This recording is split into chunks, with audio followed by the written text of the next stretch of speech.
Welcome everyone to Politically High Tech with your host Elias. This is going to be for some of you who got, I don't know, the normal virus. Yes, I'm going to say it, the normal virus. But you think you know what normal is. That's the biggest illusion people could live with. What the heck is normal? People learn differently. People look different. People process things differently. People go for more analytical, emotional angle, or a bit of both, whatever. We are individuals, and I think the word normal, I think, is the biggest misleading term. I mean, what is really normal?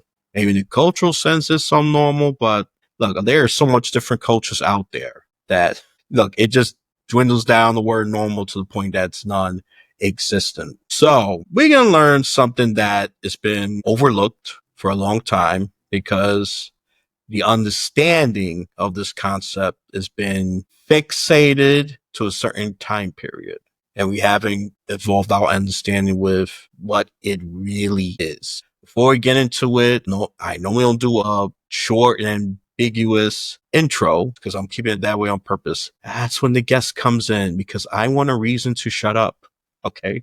I'm going to have the guest fill in that gap. So let's welcome James Rojas Taylor, and he's gonna tell us what his concept is. But before we do that, let's give a bit of an intro. Let's start with the intro since it's your first time here. What do you want the listeners and audience, the listeners, to know about? Hi, Lash. Thank you for having me. I really appreciate it. I don't know. I've never really been big on talking about myself so much. I always felt more like a messenger than anything else. It's not so much me that's important. It's the message. But I mean, just speaking of myself a little bit, I mean, I've lived all over. I'm from Jersey. I live in Alabama right now.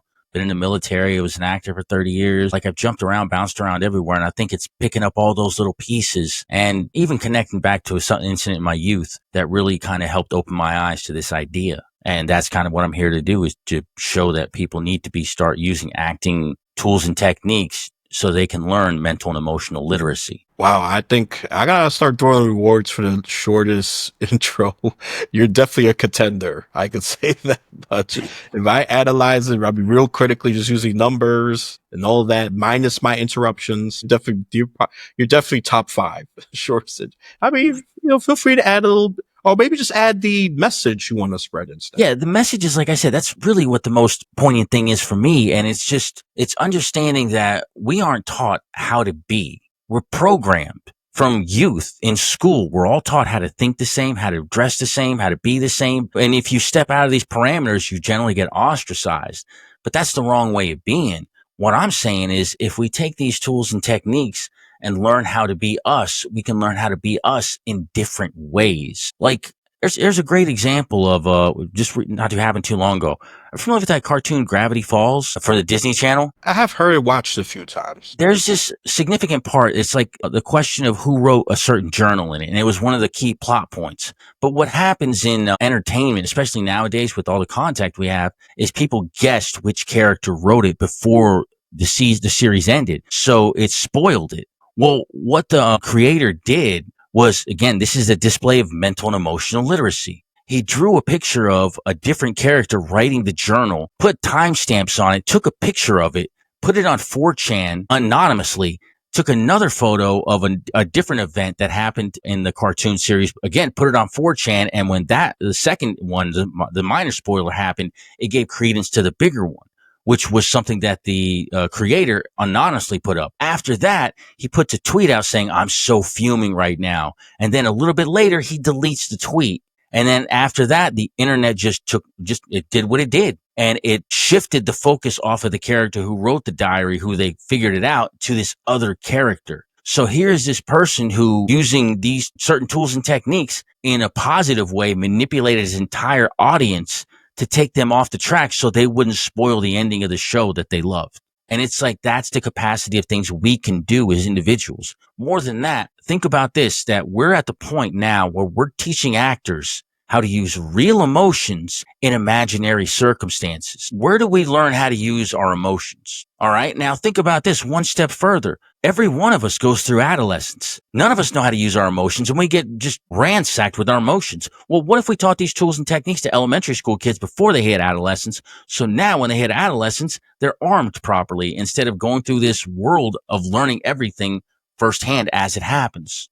Like I said, there's so many ways that we can use these tools and techniques to help. It's just we're not there yet. All right, and this is my criticism of the American culture. We're just so reactive until the problem blows up. Then we realize, oh my goodness, we got to do something. We got to do something because we've been operating with limited vision, and that's just me. That's the best way I can describe it. Or blinders, okay, tunnel vision. We just focus what we want to pay attention to. Just focus going in that one direction. And I think this is stuff that I wish I learned as a freaking kid, because let's be honest, for most of I would say 99.9% of people who have reached adolescence, it was the most awkward phase in our lives. It's like we had to relearn certain things and emotions. You're right. It was out of whack. It was more anger, more sadness, or probably too giddy to the point that you thought to be weird. Okay. It's all of this stuff. I mean, I went through the highs and the lows, and it wasn't manic depression or anything. We just didn't know how to Just handle new. It's anything that's new is awkward because this is a whole new body of energy that we're given, but we have no instructions of how to use it. And it's not just about the way we feel; it's about the way we think. There's a method Stanislavski created called the Stanislavski System. It's 7 questions. Now, these 7 questions are designed for the actor to ground their character in the moment. What I'm saying is that we as human beings can use these 7 questions in our lives to ground our character in the moment. Because we talk about a character all the time. You got to work hard, build your character. Don't lie. It'll affect your character. Because we have that inside ourselves. Now, these 7 questions to me work like situational awareness. Like a submarine's underwater. It can't see nothing, right? How does it know where to go? How does it not run into stuff? The answer is sonar. It sends out a ping. That ping bounces off of like submarines, whales, the surface vessels and whatnot, and lets it know what information it needs so it can make the right moves. These 7 questions do the same thing. Now, like I said, their point is to break down a moment in 7 different ways. These are the questions. Number 1, who am I? This is the moment in relation to you. Number 2, where am I? This is the moment in relation to the environment. Number 3, when is it? This is the moment in relation to time. Number 4, what do I want? This is the moment in relation to purpose. Number 5, why do I want it? This is the moment in relation to desire. Number 6, how do I get it? This is the moment in relation to action. And number 7, what do I need to overcome? This is the moment in relation to obstacles. So these 7 questions, whatever situation you walk into, they will allow you to move forward because you're gaining information. Even if you can't ask all 7 questions, whatever you do are able to answer will help you. Because like, what time is it? Am I about to go out on the road right before rush hour traffic? Am I about to talk to my boss about something difficult before he had something to eat? So time is imperative in our lives. Who am I? What is your role in the moment? Like if I'm having a conversation with my fiance, well, am I there in the conversation we're having? Am I there to help her, or am I there just to listen? What is the role in the situation? If I'm in a work project, what is my role? Am I the leader or am I a follower? Because if you get too many Indians and not enough Indians, you're going to be in a rough space when you're trying to complete any mission. And it's the understanding that we can know what we want, but if we don't ask, how will we understand it? And I see that all the time. There's so many people I'll straight up ask them, yo, what do you want? It's like, I don't know. I never thought about it. It's like, if you didn't think about it, why do you deserve it?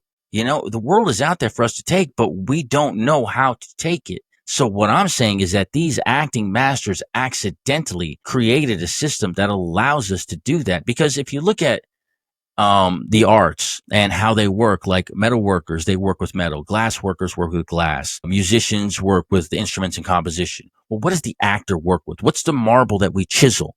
The answer is the human mind and emotions.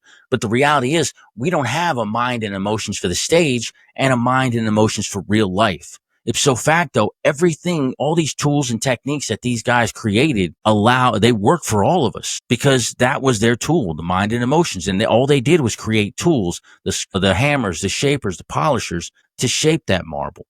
What I'm saying is if we give these tools and techniques to everyone else, it'll change the world. The same way, like when we learn to read and write, it changed the world for the better. We learn mathematics, change the world for the better because it's literacy. Literacy gives us understanding. What we don't have understanding in is how our mind and emotions work because the human brain is the most powerful supercomputer known to mankind, right? Well, what's your iOS? What's your Windows 11? What's your Linux Red Hat? How do you interface your mind and emotions in a simple, easy way? And what I'm saying is that's what these tools and techniques are. They're the basic operating system for the human mind and emotions. No, so you're bringing, I'll say but I see what, actually, I'm beginning to understand it. Yeah, so you're bringing what's sadly been limited to acting, which is, I'll say, pretty criminal. You're bringing it to, you know, regular people. I mean, all people, really. That goes beyond this, but it's Broadway theater, TV, social media. I'm not even sure if they use it, to be honest. They So just yeah, it sometimes works in ramble. anything. If you Right. use your mind and emotions, these work. But because again, social media, it's a form of entertainment. Right. So understanding how to use your emotions allows you to turn on your passion and intensity. And passion and intensity is what get people to draw them. It makes you magnetic. People draw to you in that aspect. And it's like what I was talking about when we first started. The reason it works is because acting has changed. If you look at the 2,500 years of Western acting, the first 2,100 years going back to the ancient Greeks, it was about pretend, masking, representation. But like the 21 to 2,300 year following, I'm oversimplifying, but the Victorian Shakespearean era, it moved towards naturalism and realism. But once Konstantin Stanislavski came along around the 1900s, he changed the game. He made it philosophical. It's about being, becoming someone else mentally and emotionally, not pretending, living truthfully in imaginary circumstances. And that's what these tools allow. But if they allow that, they will also allow us to live truthfully and authentically in real circumstances, in our real life. We just have to take the tools and apply them. Like Meisner technique teaches how to read behavior. Reading behavior is huge. It's very important in espionage, in like law enforcement, because people are deceptive. But people are deceptive in our lives too. How do you know somebody's not lying to you if you can't read them? And two, once you start exercising your emotional body, and it's the same way you exercise in the gym, you feel your emotions over and over again and they get stronger. But the more you do that, you become an empath. And if you become an empath, you gain emotions as a sense, as a new sense. It's kind of like the eyes, the sense of the eyes. It detects shape and light. The ears detect sounds. The nose detects chemicals. Your soul, your emotional body detects emotional energy. And that's what, to me, emotions are just flavored energy. So it's kind of like a cop who walks a beat and has that gut feeling. Gut feeling isn't something just naturally that happened upon him. It's because he walked that beat 20 years. He knows how everything feels. So when something feels off, it hits him. And that's what we call that gut feeling. And it's even how we speak about like emotions. When we talk about music, like a jazz player or an opera singer, we say, oh, they have soul, man. They're reaching out to them. Well, how do we talk about like psychopaths and sociopaths who lack emotion? We say they're soulless. So that's where I'm connecting the soul into it, not so much in a religious way, but in an actual way to understand how our emotional body exists inside of us. It's on soul at the more universal context, the one that all humans have access to. So Uh-huh. I don't want to hear, social media is, oh, this is some secretive, covert, Christian converting. Yeah, to me, it's just the soul is just the emotional body that We resides in. all have it. Rather, you want to deny it. That's your prerogative. I think it's foolish, but that's up to you. Okay, you can put it in the comment section if you think we're wrong. Like I said, if it trolls, hater, feel free to comment. I'm just gonna ignore you. You got your right to express your nonsense. I got the right to ignore you. Okay, so feel free just to type it. I'm just gonna ignore you. But if you have something constructive, you add value conversation, or even question the idea, that's fine. I'm okay with it. And trust me, these guests here are fine with it. I can vouch for. You don't have to agree with everything. Disagreement doesn't equal hate or an attack. Just like, you know, I'm sure he's more than capable enough because he has the, emotional regulation. I'll say a gold standard. That's something I'm trying to aim for. So, just getting agitated with something big happens. What do I want to become? Someone who's more calm and stoic when chaos happens, right? How do I become that being, right? Let's expand to situations, and that makes great sense. I just wonder why it was just, I'm not to say gatekeep, but why was it just limited to act? actors? I That's the think question I got. a couple of reasons, because these actors, they weren't trying to create like a self-help course. They were just trying to perfect their art, so it didn't occur to them. They didn't see past beyond their art. And the reality is nobody looks to theater kids for world-changing knowledge. So who was looking to them to create this? So it's been sitting there for 100 years, just completely overlooked, because I mean, it's the world. Who's paying attention to anything? We can't handle anything more than, and again, this is another reason why these tools and techniques are important, because we're trying to be fed that humanity has to work in 7-second sound bites because that's all we can handle. No, we are supercomputers. We can process a lot. We are literally being bred to be stupid so that the powers that be can control us. Once we gain mental and emotional literacy, we can negate that, because you have to appreciate right now the 1% think tanks, politicians, political leaders, all of these people collectively are spending billions upon billions of dollars, corporations too, to understand how human beings think, how they feel, how they act, so they can control the way we buy, how we vote. All of that is mental and emotional manipulation. If we don't understand, it's no different than someone hands you a contract and you can't read. What's in it? You don't know. Well, how do you know that people aren't freaking messing with you mentally and emotionally if you can't read those things, if you don't have that literacy? So gaining this literacy will make us smarter. It'll allow us to see all the bad things that are happening mentally and emotionally in our life. And not just from the 1% politicians, but from personal relationships, family and friends. Who in your family is using you that you don't even realize because that red flag hasn't come up? This is how you read the red flags. And it's about gaining empathy as well, because as you go in your body and learn how to use these tools and techniques, you create different versions of yourself. And as you create those different versions, you understand how humanity works in different ways. It's not just about the way you think and feel. It's about the way other people think and feel. And when you see that, it creates empathy within you. So we'll be creating a more thinking, compassionate, and caring species overall. And that would be useful for even in the job too, because Uh, there's a whole lot of politics going on. I'm sure you're aware of that, and you already said family, and or even dealing with a random interaction on the street or on the yard. I mean, even going back to politics, what's going on now is crazy. And it's not this, like I said, like you're saying earlier, it's not a Trump thing. This is the left and the right are attached to the same body, the rich. Mhm. So whether you vote Democrat or Republican, you're still voting against yourself, because you're playing the exact game that the rich want us to play. If America is supposed to work, we need to treat every political seat from president down to county comptroller like jury duty. It sucks, but everybody's got to do it. No more 30 years in office. You get one shot. There's 350 million of us. We should be rotating people in and out. And if we did that, there would be nobody sitting on the top to collect everything, because they would have to come right back into the mix. So they wouldn't want to screw things up. The problem is the system that we've allowed to become corrupted. It's up to us to, like, the reality is America is not a gift. It's not a lottery ticket. It's a charge. It's a charge that every American citizen needs to hold up, but we don't have the mental and emotional literacy to hold it up. That's why we give it to politicians and people in charge so they can do it, but they're not doing it. They're just screwing us over while blaming it on someone else. That is absolutely right. That's why I don't believe in being a D and a R, because I'm just gonna say it's super brief. Like, I started off, I thought being a Dem was good. I shift to Republican. I thought being Republican was better.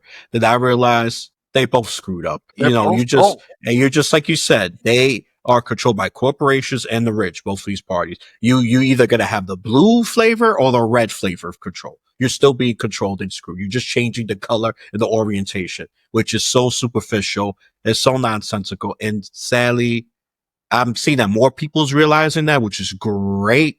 We just got to turn that to a charge, just like you said. And I perfectly agree. We have people that's been there 20, 30, few, even 40, close to 40 years, which is insane. And we have so much more people than ever. And I'm sure we have more capable people who could just be doing that. And I do support term limits regardless of age. I don't care if you start at young, or, if I'm going to be nice to elders, advanced age. I mean, my advanced age, I'm talking about 60 plus. but again, Okay. it's on us. It's because to Right. me, I'm not against term limits, but I don't think we need them. It's our own, because term limits, again, it's one of those things that handicaps us, because, we don't need to do it because we got term limits. No, we have to be responsible enough to say, all right, this guy needs to get out. Been there too long. We live in the country we choose. We're just making stupid choices, and we don't want to see that, because the Republicans, I firmly believe the Republicans are in place to take everything they can and give it to the rich. The Democrats are in place to give false hope to the poor that they're going to stop the Republicans from taking everything from the poor and giving it to the rich. But it's not true. It's just a farce. They're both complicit because, I mean, there was a time when both sides had full control of the government. All three branches. Obama was thinking 2008. Did they pass universal health care? Nope. They gave us the ACA. And granted, the ACA was better than nothing, but it's still trash. It's compared to the rest of the world, the medical and the rest of the world is trash. And we could have done better. But again, they're not going to because they're controlled just like the right. Yep, exactly. I'm sure some people say, "Oh, these crazy socialists are attacking people." No, no, no, no. This ain't about socialism or any of that.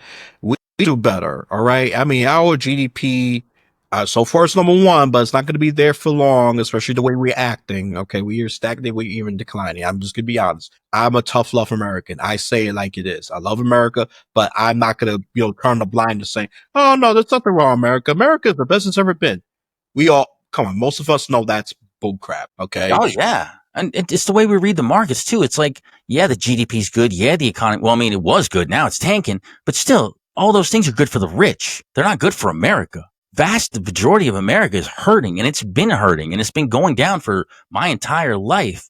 But because it's going up for the rich, we treat it like sports teams. Yeah, America's doing great. We're on top.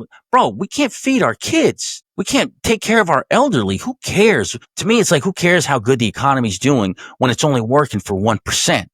If the 99% are suffering and dying for 40 years, probably longer than that, what's the point? Is it just so we can, hold up the people in the ivory tower and feel better because they're on top? No, there's too much to be had. And it's kind of like the way the body works. If the human body currency is blood. Blood moves all around and it carries everything to it. What if the heart and the lungs were like, screw the feet? We're taking all the blood. They don't need any blood. What does it do? It cuts it off and kills it. It's like when hyperthermia happens. That's kind of what's happening with America. It's hypothermia. It's taking all the resources and giving it to the few that have the critical power and saying, screw all the rest while it all dies off. Like America's been dying off my whole life. And it's getting blander as well. It's like those pictures you see with McDonald's in the 80s versus now, how it was all colorful, fun, and nice. And now it's just grayscale. Everything's grayscale because it's cheaper, because the rich don't want to spend money into us having anything. They don't want us to be happy. They don't want us to be entertained. They just want us to sit in our box and do our job and shut up. And that's not a way to live, regardless of how good the economy is. No, right, right, and this is a fundamental systemic issue. This is I don't care if you left, right, center, whatever. This is a issue that affects anybody who is not, especially if you're not wealthy, and that's independents, Democrats, Republicans. That's a lot of y'all. Okay, that's the 90. I would say the 90% of this population. Okay, y'all hurting in some way, some more severe than others. Granted. But we're hurting and we have to sacrifice our basic needs just to get by. Yeah, you can't feed the kids. You can't even take care of the spouse.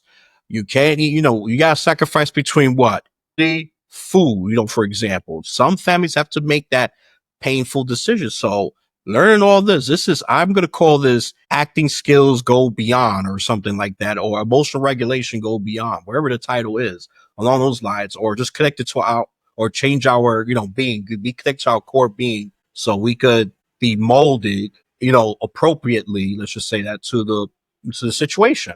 Instead of just, oh, I'm going to be a stone cold killer in with my wife. Come on, this be stone cold killer mentality is not going to go good with the wife. No, that's emotional withdrawal and all that. That's one example. We could come up with millions of examples. Yeah, that's programmed into us. Again, the whole alpha male concept or A-type personality. To me, A-type personality just masks D-level behavior. That's all it is. A-type personalities keep saying, "Oh, I'm going to do this. I'm going to do this. I'm going to do this," but they don't say the quiet part out loud. I'm going to do this for me. I'm going to make this happen for me. I'm going to get money for me. That's what A-type personality is. It's about me. It's not taking care of the group. Bonobos, freaking chimpanzees, that's real alpha male because it's about social bonds. It's about empathy, building community. That's what we should be doing. But we're not. We're too busy trying to take. And the people on top, and not just like the 1%, but the people on bottom who are like the bullies and the takers, they're taking from the rest of us too. And it's like once we gain mental and emotional literacy, we can see that and choose who we're going to keep in our circle and who we're going to let out, and about how we get used too. Because even going back to the political spectrum, to me, left, right, center, none of that matters. All of those were created by the top. It's the ups who created the left and right to keep the downs fighting each other. It's not about left and right. It's about up versus down. This is class war. It's not political war. Once we get rid of politics and see past that, because honest to God, I don't believe we've developed a system of government that will carry us into the future. All of the stuff we have is thinking backwards. You know, we keep adding new stuff, but it's just the same thing we're doing. We're not evolving, so to speak. Once we evolve, we'll realize that the systems of government we have now are basically useless because they don't allow us all to participate. They're designed to allow a few to participate, and that's not how it works. So once we change, we'll have greater control over our country and our future, and that's what we need. Because right now, we're at the whim and fancy of freaking sadistic people, because the rich don't just want everything and want us to have nothing. They want us to suffer too. That's getting plainly obvious when you're seeing the political moves that are happening. It's like there's too many people up there who just, they seem to enjoy the pain that the people below them feel. And to me, that's just sadistic. Listen, you know, I know this is tough for some of you to listen, but if you're brave enough, I give you respect. And those of you who tune out, you can continue. For those of you who need to hear this, that choose to ignore it, you're going to continue to go through this pain of suffering. And since you want to numb yourself, you know, sadly that is up to you, but it's foolish. And like I say, I'm becoming less afraid just to demand change, because change is definitely needed. Yeah. It doesn't matter where you're at. You know, to me, that doesn't matter if you're left, right, center. The change is needed. It's a systemic issue. It's a societal issue. It's a class issue. Okay, it's not about being liberals better than being a conservative or vice versa. No, that's stupid, and that's what they love to use to keep us fighting among each other. You know, blame the immigrant and blame this certain skin color. Go, you know, or blame this even some white people's are victims of this. The poor ones, of course. Blame that one too. You know, so we got to get beyond that. And I perfectly agree. But as long as we keep fighting in these, I'll call distractions, the race, the political orientation, even the sexual orientation, the young, old, and all of that, that's just all distractions. And a lot of Yeah, us have fallen absolutely. for it. I have fallen for some of that as well. You know, of course, I know better, or I just choose to support my ego more than anything. So this is stuff that it needs to be heard. I don't care if you want to hear it. Forget about what you want to hear. What we want to hear is convenience. Yeah, it's No, about this growing is and what you need to developing hear. yourself. It's kind of like if you look at an actor who has stage fright. The reason they have stage fright is because they don't know their beats, they don't know their moments, they don't know the blocking, they don't know. Well, if you looked in the normal person's world, what is stage fright referred to as? Insecurity. So if you want to beat insecurity, how do you beat insecurity? Go into yourself and start answering the questions. Answer your beats, answer the moments. What is the blocking? What are you insecure about? And then once you start doing that, you're going to see, well, it sounds a lot like therapy. Now, just like I said, that's what I was saying earlier before we started going recording, is how acting and psychology go hand in hand now. Because acting is very much a form of therapy, because you're asking yourself all these questions to develop yourself. You're just developing this imaginary character. So I'm making the argument is, why are we working so much harder to create and develop imaginary people than real people? You know, because that's what we're doing. We're using these tools and techniques to create, and you can see it through performances in movies, these amazing Oscar winning performances. If they can do that with these tools and techniques, imagine what you can do for yourself, because that's all they are. They're just tools, and they allow you to develop yourself in a new way and see the world in a new way, to grow and develop yourself. Once we start doing that, we're going to be so much more formidable, because the rich and powerful are just rich and powerful. They're not smart. They're not more capable. Most of them are just dumber, but they're dumber with a lot more resources. And that's what's beating us. It's not that they're outthinking us. They're just out resourcing us. But if you want to level the playing field, learn how to outthink them. And now they have to catch up to you. Yeah, why do you think all these actors, let's just use the Oscar word you prefer, why do they have so much charisma? We connect with them because it's so believable. I mean, they challenge, I'm sure they're real monsters, just like you said. They got to his psyche. They say, "Oh, I'm gonna act like. I'm gonna act like I don't know, a crackhead, or this super supportive wife or this emotionally well balanced man, whatever the role is. Just use an actor role that you're familiar with, fill in the blank, especially ones that captivate you. I mean, let's use the movie. I always like to use this because I always connect with this one. Let's use The Dark Knight. Why do you think that Joker performance was so great? Because it really got into the darkness of someone who was a nut, and that was performed so well. We bought it, even though it's fictional. Joker's a fictional character, but it connected to us at such a soul emotional level, just how nutty this guy was. I mean, he's not the best. He's not an example for role model. Let's just be clear. But the reason why some people gravitate towards the Joker because the acting performance was so great. Again, and I like what you're saying here. I'm taking notes. I'm trying to take notes here because this is something that it's useful, and this is something that I think this is a missing ingredient to some of I'm going to start using those 7 questions. Well, too. And I hope you're getting this, listeners and viewers. Look, it's pretty self-serving because I want to learn too, but I want to make sure you're learning it as well. I want to make sure it has at least a somewhat of a communal impact instead of just me. Well, there's no point in this podcast. There's even no point of bringing him. Okay, I'm trying to bring this to you because it's something that we could use, and this could be uncovered. We're learning about ourselves every day. There's unknown parts about ourselves. I mean, it sounds crazy. Oh, I know everything about me. But do you know how you're going to react when you have to jump off a plane? No, right? So I mean, come on. This is something that I think I mean, I don't think it was gatekeeped. Let me just be clear. I don't think it was gatekeeped. I just think it wasn't ignored, brought up. Yeah, just not seen. It's like a diamond in the rough. It was just sitting in the corner and nobody was looking at it. Right. Yeah, exactly. That's what I believe because I don't believe it was just purposely gatekeep. That's my impression. Yeah, nobody was back. Right. Go ahead. Oh, I was going to say earlier. It's like, have you ever heard of the It Factor? Talking about like podcasting entertainment. Can you describe it? Factor, if I'd say, it's someone who has an amazing presence. You just show up, and once they perform, have message, speech, singing, whatever, you gravitate towards them. They're impossible to ignore. Their presence is just unignorable. It's like you catch some sort of weird aura. That's my explanation of it. I even call it gravitas. It's hard to ignore them. You could try to tune them out. I think even someone called ADHD, OCD will even pay attention to them. So it's a solid answer, but this is what I'm talking about when I'm saying mental and emotional literacy, giving vocabulary to things. Mm-hmm. I'm saying that there's 5, and it's not absolute, but I'm saying 5 skills that I'm pointing out. If you take these 5 learned skills, put them in yourself at the moment, activate them all, you're going to give off the aura of the it factor. So you can turn it on and off once you learn these. The 5 skills are 1, active listening. This is the ability, and you'll hear a lot of what you just said in this. This is the ability to truly engage in conversation with someone. This makes people feel interested and valued and thus like having you around. Number 2, charm, sometimes called charisma or magnetism. The ability to draw people to you. Your core attraction may be your passion or your intelligence or something else. But the important thing is you display it with easy confidence, no arrogance. Instead, when people are with you, they feel like you elevate them.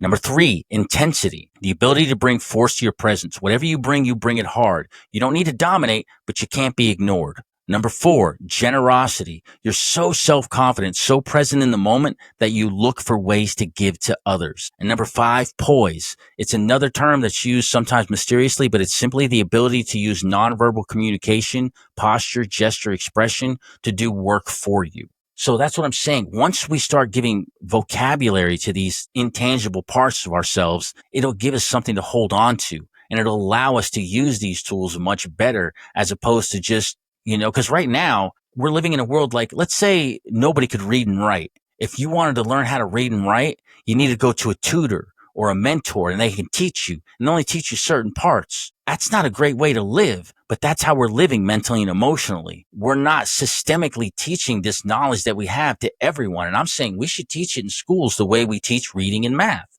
because it's a new form of literacy. We give written literacy, we give numerical literacy. Why not add on mental and emotional literacy? And the only reason I can really see it being gatekeeped will be that the ruling class, the 1%, don't want us to have it because it will make us harder to control. The reason the school system is so redundant is because it's easier to control the same person as opposed to 350 million individuals. Once we start becoming individuals, it will change everything, because we won't be so easily controlled. It won't be cheaply bribed either. Oh, you want a free meal? Oh, there you go. That person's distracted. They just keep them happy. Keep the populace calm. Breads and circus has Uh-huh. been used time and time again. There's a lot of examples of that. Entertainment. Ironically, just use acting performances. That's bread and circuses. Keep the masses distracted. But again, Right? it works on people who aren't mentally and emotionally illiterate. If you are mentally and emotionally illiterate, you see right through that. You see it as, the dog and pony show that it is, and you're being screwed on the other end. Yep. And this is why these skills are, I'm going to say, life changing. Yes, absolutely, because they give you access to parts of yourself that you didn't have before. It's kind of like, are you familiar with the theory of multiple universes? Like there's all these different versions of you all out there. Any choice you make. Well, I'm making the argument that with these tools and techniques, instead of having them out in the void, you can bring all those different versions of you right into here. So you can create multiple versions of yourself. So now you have a wardrobe of selves that you can step in and out of. So whatever situation you walk into, instead of expecting the situation to change for you, you can adapt to pick the best version of you to fit that situation. It's kind of like the way we change clothes. I wouldn't wear a tuxedo to the beach unless maybe like a wedding or something. Well, why would I wear the same personality in my grandma's house that I would when I'm drinking at the bar with my Marine buddies? We change already. It's referred to commonly as code switching. We code switch in different areas. Well, I'm talking about hyper code switching or spiritual shape shifting, where you change who you are fundamentally, mentally, and emotionally, step in and out of different versions of yourself, but you have to create them first. That's where these tools and techniques are important.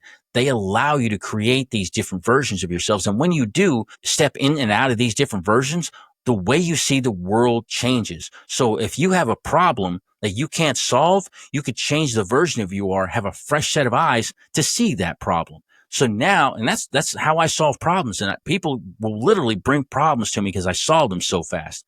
Because I'll just look at a problem and I'll just click, click, click, click, and just start shifting. And when I do, I'll see different responses, different stimuli or whatever, and it'll give me different answers. So it's an advantage that I have. Yeah, we know we're not like these one-dimensional characters that are just like oversimplified. I'm evil. I'm gonna be evil no matter what. Yeah, try to be evil with your family and your close ones. You're gonna be a loner. You might even get killed. Okay, we have different modes. If you need to be militant and assertive because things are chaotic, you can't be passive or calm. It's not gonna work. You need more assertive, commanding side.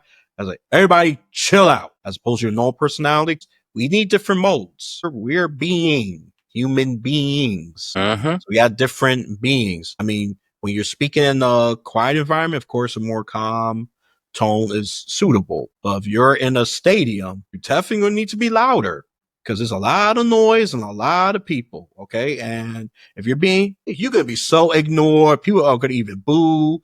No, that we'll say, come everybody. You have this exciting personality. There's exciting side, a high energy side that you're going to need to channel. Why do you think someone who speaks, and welcome everybody to the stadium?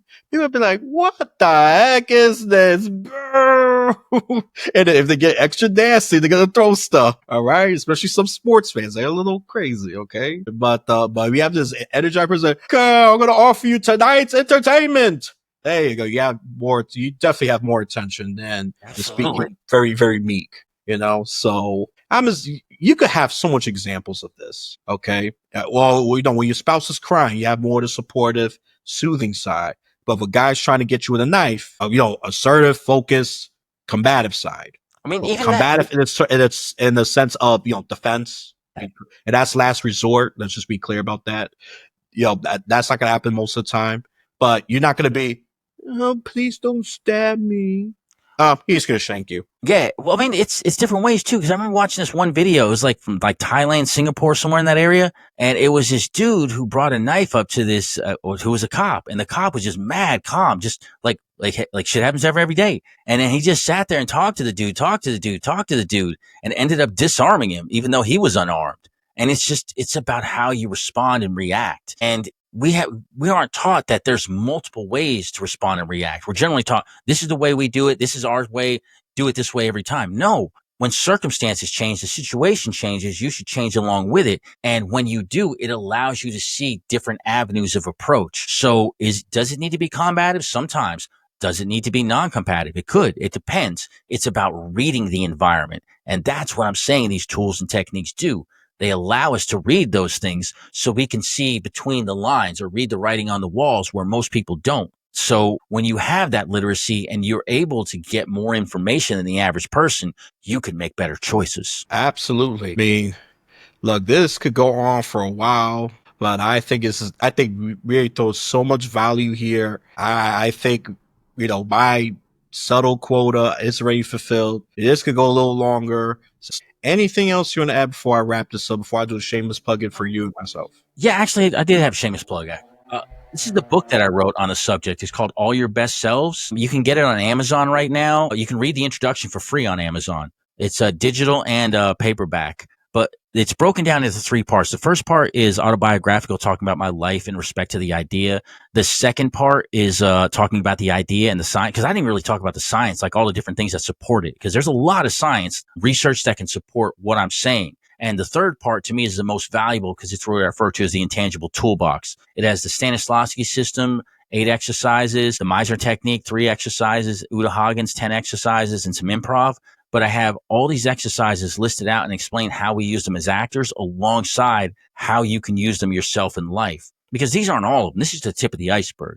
But I put them side by side. So if you ever pick a different technique, you can get an idea of how to use it because these are side by side. So there are examples there and they're all the whole intangible toolbox part is just actionable stuff that'll help grow and develop you as a human being. And look, I love that. Show that title of the book again. Let me describe that to the ones who are just paying attention audio.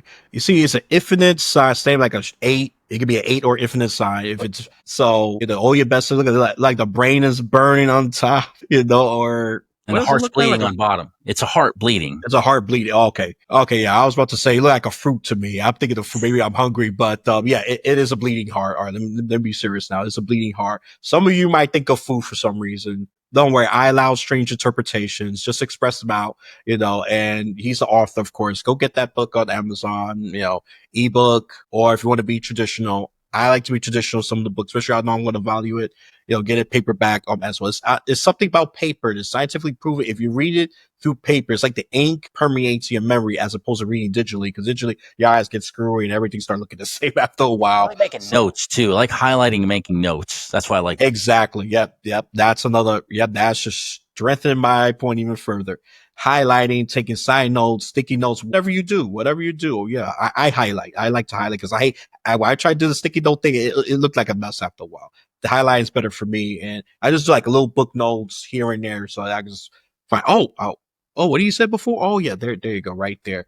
So go get it. Look, it's a book. It's affordable. I don't want to hear about, the affordability excuse. I'm promoting more affordable stuff because I know if you would have said in the past I was a little tone deaf promoting like products, I was like triple digits, even quadruple digits. I'll take it. I'm not going to argue with you because that's actually true. You can easily prove that. But I'm bringing more affordable stuff that I think could be life changing. I could give you access to even more opportunities. I could multiply that. Well, if you're into that, or just better your social life. Whatever purpose you have, I'm sure it's going to be fit for. It's situation by situation, and you can be moldable with the situation. It could be a real calm, real crazy, or maybe one in between, or a strategic situation, whatever. You could, you don't have to use the angry person for all the situations. It's not going to work. Right. It may work with the hyper one. If you can calm things down, maybe. But, if you're calm, it's like he said, the calm guy that was unarmed, disarmed the person who was pissed off with the weapon. You call it de-escalation. That was excellent example of de-escalation. If I was a professor, I would give that an 8. He was at a severe disadvantage. He could have been stabbed. Mm-hmm. And just mad calm about it. Exactly. So calm is powerful. Okay. Calm is powerful. That should be the takeaway. If you're thinking of something else, pay attention. Okay. But, that's all I'm going to say about that. I'm going to link to his website, all the social medias as well. Get connected with him. All right. And I'll link to the book as well because I don't have that, but I can easily find it based on what we provided right there. So from now, my shameless plug-in. Like, subscribe. I'm on YouTube. I'm on Rumble. I'm on Twitter. I refuse to call X. I'm that petty. Deal with it. Right. And I'm on Facebook as well, like I said. And an Apple, if you're listening to an Apple just leave an honest review. If you think I need to improve on something, just be specific, clear about it, just lay it out. I'll take the feedback. I don't mind growing. I want to grow. If I care about my ego, I will not care about your review. Okay. I'll think I'm the best thing in the world. And then you call me delusional and you will be correct. Okay. But I want feedback. And some people give me honest feedback. Do I like to hear it? No, but this is what you need to hear. This is a need to hear, not what you want to hear. Because a lot of things you want to hear when you hear, oh, I'm great. Everything's going well, right? We always want to hear that. We condition that way.